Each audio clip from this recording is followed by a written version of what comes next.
Everybody ready? Okay, all right. Obviously excited about Rivalry Week coming up. Looking at them, they played a very tough schedule. One challenging thing is they dismissed their defense coordinator yesterday. Obviously, you got to predict, if anything is going to be different as far as that goes. The quarterback is a young guy, but he's a playmaker. You look at their special teams. One of the best kick returners in college football, and their field goal kicker is one of the best. I don't think he's missed, 9 for 9 with a 52-yarder. So obviously, big game for us. Short week. I think it's our third short week games. We're using the same routine as far as that goes, and we're excited to be at home again in front of our home crowd. Questions? Coach, got to ask, every week you've been Dillinger on it. Last week you said he returned to practice. I know he didn't dress his past game, although he was throwing a little bit in pregame. Yeah. What's his status, and is there a chance he plays Friday? Well, he's been sick the last 2 days, so I think that's going to be tough. You look at Mikey, this will be his 9th game. He played his best game, I think, last week, and he is improving each game. You saw him with the touchdown on the ground. That's really a game changer for us, with him moving forward, and I think he's doing a super job leading us.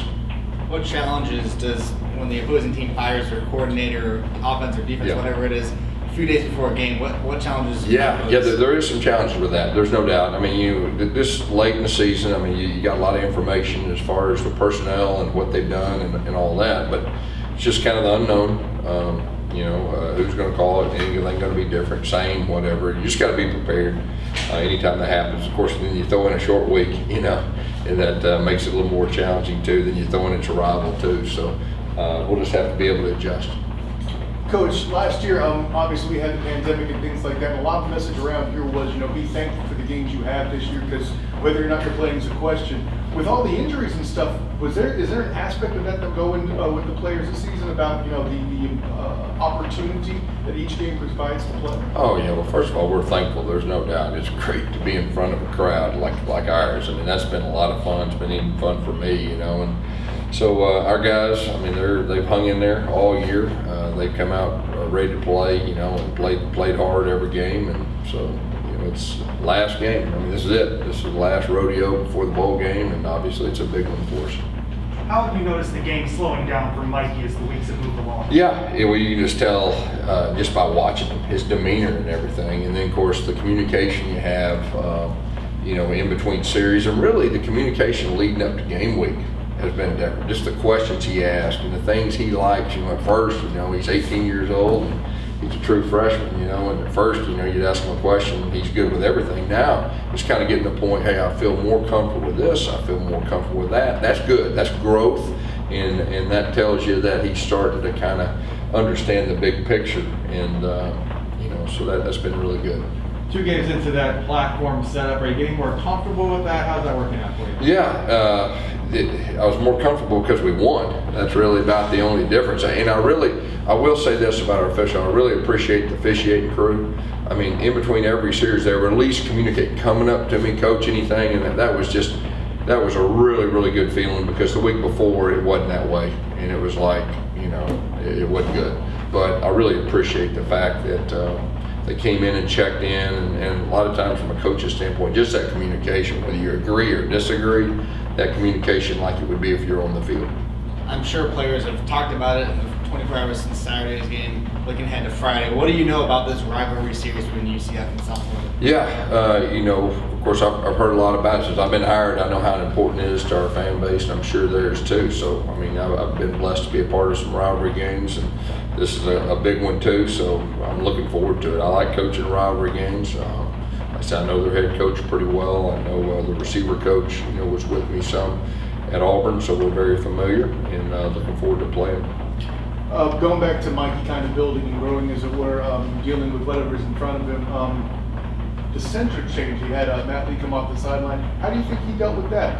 That's another thing that kind of stresses you. If you got to make a center change, and and we don't do a lot of up under, but we do have certain plays each week that we'll do from up under, and just that quarterback center exchange, that was really the biggest stress. But this is later in the season. We've done that a couple times during the season. That's really helped us, and so there's not near as much as anxiety and stress as there was, when he first started playing and we had to switch centers. Johnny Richardson had his best game last week.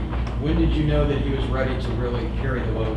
Yeah, it's been a growing process. He's a young guy too, and he's done some really good things for us. He's been very explosive with the ball, and he's made some really big time runs, and so it was really good. You can see him growing and maturing, and he's starting to understand that he's a really good running back. A lot of times young guys, I don't care what the position is, it takes a while. Even if they're very talented, it takes them a while to figure out that they're really good, and he's got a chance to be really good. He's starting to get that confidence to play with, and you get him on the perimeter, man, he does some good things, and when we hand him the ball inside, he did some good things. Now I'm going to say this about Mark's grown up too. Mark is a guy that is really, he's a load, with that touchdown run, he willed himself to get in the end zone. So, without Bowser, it's been a deal that we were able to develop some depth. Both those guys are getting confidence, and I thought they had their best games last week. As you may know, Lee Davis and Ryan O'Keefe were both named to the 2021 Cosita All-District team. How have they both impacted the locker room, both on and off? Oh man, first of all, they're wonderful people. They're very well respected by their teammates. I think both those guys are NFL guys too, so it's always great when your best players are great leaders and teammates and all that. It really helps the whole team. Chris, what do you see from USF from an offensive standpoint? I know they got some guys from this local area that played at Sanford Seminole, Timmy playing quarterback, Jimmy Thorne and receivers. What have you seen from their offense? I know they put up some points at times. Yeah, they're explosive. Those two guys are real explosive right there, and they've got another receiver. I think that this is impressive too. We got a chance to watch him against Temple because we played Temple right after him, and they were very impressive. So they got playmakers. We know that, and we know they're going to give it their best. You mentioned Johnny and Mark had good games this past week, but what's the status of Isaiah Bowser and what is he able to do in practice this week? Yeah, he is getting more healthy, getting closer. We're hopeful. That's probably the best way to put it. We dressed him out and seeing what he could do, and it was kind of emergency only last week. We'll kind of have that same mentality each week. He did practice today, so we'll see what that looks like, come game time. Coach, obviously the coaching profession is crazy. You went through an experience a year ago. It's getting even crazier this year when you look at what's happening, especially in the SEC. Got a coach that won a national championship a couple years ago. He's on the way out. Dan Mullen at Florida is coming off some great years. Really just has one bad year and he's out. What's kind of your perspective from afar now? I know that you've been through that grind, that everything that's going on this year in college football. Well, I think that's just college football this day and time. And I think from a coach's standpoint, you know what you're getting into. And, you got to win, and everybody understands that. Now, there's some great coaches that got let go. There's no doubt about that I have a whole lot of respect for. And they'll bounce back. There's no doubt. And but yeah, this is the day and age of college football that you know what you're getting into. They pay you a lot of money. They expect you to win. And if it doesn't go that way, then they get somebody else and see what he can do. When it comes to a rivalry game, what makes a 2-9 team dangerous? Just a rivalry. It doesn't matter. You throw out the record books in any rivalry, and here's what you know. You're going to get both your best. They know that we're going to get our best. We're going to get their best. That's part of being a rival, and that's part of what makes rivalry special. And you throw the records out the door and see who the best is. Because we know about the rivalry you came from, Auburn, Alabama. There's some other rivalries in your past, maybe when you were coaching in high school. What's kind of your personal history with rivalry games? No, we had one in high school, at Springdale High School versus Fayetteville High School in Northwest Arkansas. That was a real rivalry. It's personal. When you know everybody in the town, and that's a personal deal. That was really my first real rivalry when you know that's so important. You better win or may not want to go to work the next day, that kind of deal. And so that really prepared me for the Iron Bowl. That was a pretty good one too, and looking forward to this one also. this is your third Friday game of the season. You mentioned before you got the routine down, but Thanksgiving on Thursday, how does that change things at all? What's the plan for the team? Yeah, Thursday's going to be our Friday, so usually we give our guys off until about 3:30, so that's going to give them a chance to be with their families, which it really works out pretty good as far as that goes. Wednesday night, we'll have a little family deal with our players and all that after practice, so that'll be pretty cool. And then we'll come back at 3:30, and then we'll start our meetings, and we'll just treat it like a normal, Friday, even though it's Thursday. And getting used to these Friday games, that short week, it's always interesting.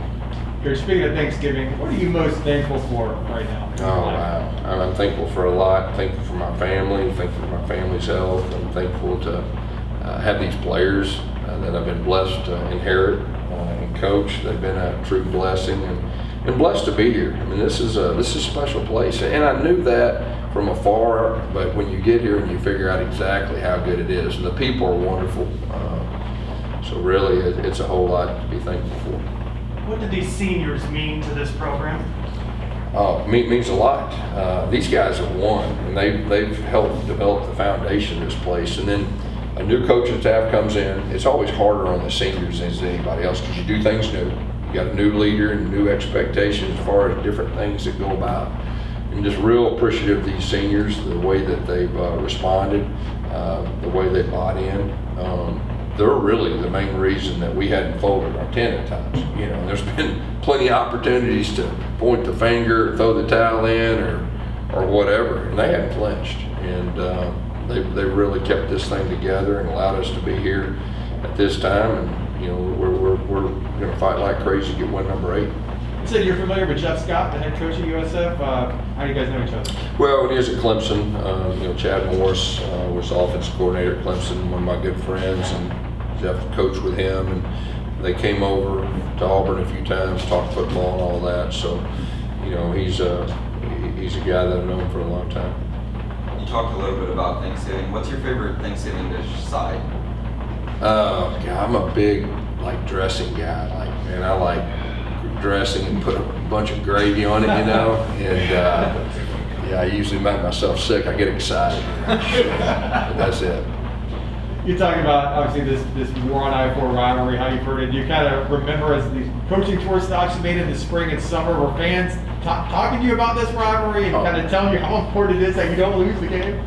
Yeah, I think it was the first day I was hired. I think that somebody told me that's the one, okay. And so when you take a job, you look, and I know how important it is. This will be my first rodeo with this rivalry, and like I said, I'm looking forward to it. Coach, when it comes to rivalry games, how do you approach it versus another game that's on the schedule? Yeah, I think it's real important that you let your seniors, your older guys, express what it means to them. They've been through it a long time, so we'll do that. And I think that'll be good for our staff to hear and all that. But my experience is, man, it's the kind of game you play for.